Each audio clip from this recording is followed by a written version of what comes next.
Buenas tardes nuevamente a todo el equipo y a los oyentes de La Bacana y el Patrón de la tarde. Yo me sorprendo sobremanera la aprehensión que tiene la oposición. Ayer eran los oficialistas con relación a los préstamos. El presidente Luis Abinader se refirió a los préstamos y a la preocupación que muestra la oposición con relación a los préstamos ante una pregunta que le hice en la rueda de prensa con relación a la pandemia, al ritmo de crecimiento de la economía y la preocupación de la oposición con relación a los préstamos. Dice el presidente, bueno, lo que pasa es que el PLD en los gobiernos que tuvo hizo préstamos que fueron subutilizados, recursos que no se destinaron propiamente a obras de desarrollo ni a necesidades, sino préstamos para cargar el presupuesto. Pues miren una cosa, ¿cómo usted le puede decir y pedir a un gobierno que en este momento no accese a los préstamos para tratar de completar el presupuesto y para cubrir la necesidad? Inclusive en este mismo programa se decía, no, pero siempre que los préstamos sean para realizar obras de bien, como el metro, como el teleférico, como las avenidas, las circunvalaciones, bienvenidos sean los préstamos. Esa era la frase y ese era el discurso aquí mismo en este mismo programa. Y yo decía, hay que tener cuidado con los préstamos. Cada país, un estado tiene que saber cuál es su capacidad de endeudamiento y cuál es su capacidad de pago. Ahora bien, eso es en estados normales, en situaciones normales, pero no estamos viviendo situaciones normales. Desde el 17 de marzo hasta la fecha, y no sabemos hasta cuándo, es una situación inusitada y difícil, incierta, que han vivido los países y han tenido que, para completar los presupuestos y para llenar y cubrir sus necesidades, que acudir a préstamos internacionales porque no hay forma. Por ejemplo, en la República Dominicana el país se cerró el 17 de marzo y se abrió 3 meses después. Las recaudaciones de aduana llegaron como a un 1%, un 2%. Las recaudaciones de impuestos internos fue prácticamente cero. Cuando el gobierno tenía un escape de recursos para la asistencia social y para la asistencia sanitaria increíble, el doble gastándose en salud pública y buscando mecanismos diversos para concluir el año escolar. Ah, sí, entonces eran buenos ayer los préstamos y eran necesarios porque había un problema y porque estaba el PLD en el gobierno, pero hoy entonces hay que satanizar los préstamos. Yo le voy a decir algo.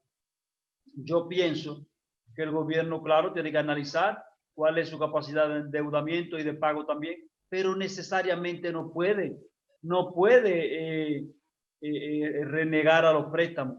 Es la única manera de poder enfrentar las dificultades que tiene hasta que la economía tome su rumbo. Ahora bien, cuando en el segundo trimestre del próximo año la economía tenga un ritmo de crecimiento como se espera, lo dijo el gobernador del Banco Central, aquel gobernador del Banco Central, Héctor Valdés Albizu, que en este mismo programa se decía que era el mago, mágico, el hombre que daba fe, que daba confianza, pues todavía tiene que estar dando esa misma fe y confianza. Entonces, hay necesariamente que acudir a préstamos para realizar algunas obras y para enfrentar hasta que la economía retorne a su capacidad de recaudaciones para enfrentar las dificultades que tenemos. En cuanto al gobierno y Santiago, hay que decir que son agendas totalmente diferentes. Santiago, en los últimos 5 o 6 años, no estuvo fuera de la agenda del gobierno del PLD. Aquí se terminó como obra la circunvalación norte, pero es una obra de 3 gobiernos.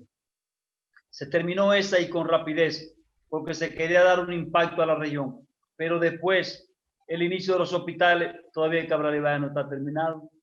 Todavía el hospital, el Limardo de Puerto Plata no está terminado. Todavía quedan alrededor de 26 hospitales que no han sido terminados, de los 57 que el gobierno de Danilo Medina inició. Entonces, para Santiago, la inversión del gobierno era menos de un 2%, cuando Santiago aporta entre un 14 y un 18% del Producto Interno Bruto. El mismo presidente Luis Abinader dijo en uno de sus discursos, en el discurso, por ejemplo, de la noche, en el diálogo ciudadano, como se le quiera llamar, dijo que realmente Santiago aporta y hay que devolver en obra más o menos un porcentaje parecido a un más del 50% de lo que aporta. Y está de acuerdo en eso y está para Santiago. Y ahí en ese almuerzo estaban todos los sectores productivos de Santiago y los empresarios, y el presidente ratificó el compromiso de la alianza público-privada para desarrollar obras. Santiago está en la agenda. Ahora mismo las inversiones que se proyectan para Santiago representan entre un 3 a un 4% del presupuesto nacional.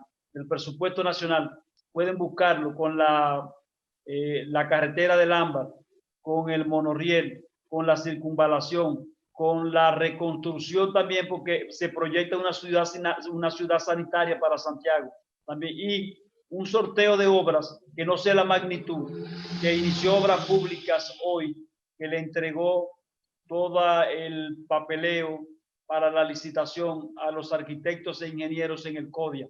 Un asunto muy organizado y formal e institucional con la dirigencia del CODIA, como debe ser, y ahí se van a construir una cantidad considerable de obras, pero también va a haber un dinamismo en los ayuntamientos con 134 millones de pesos que entregó hoy el gobierno central, que van de 3 a 13 millones a ayuntamientos, a alcaldías y a direcciones generales.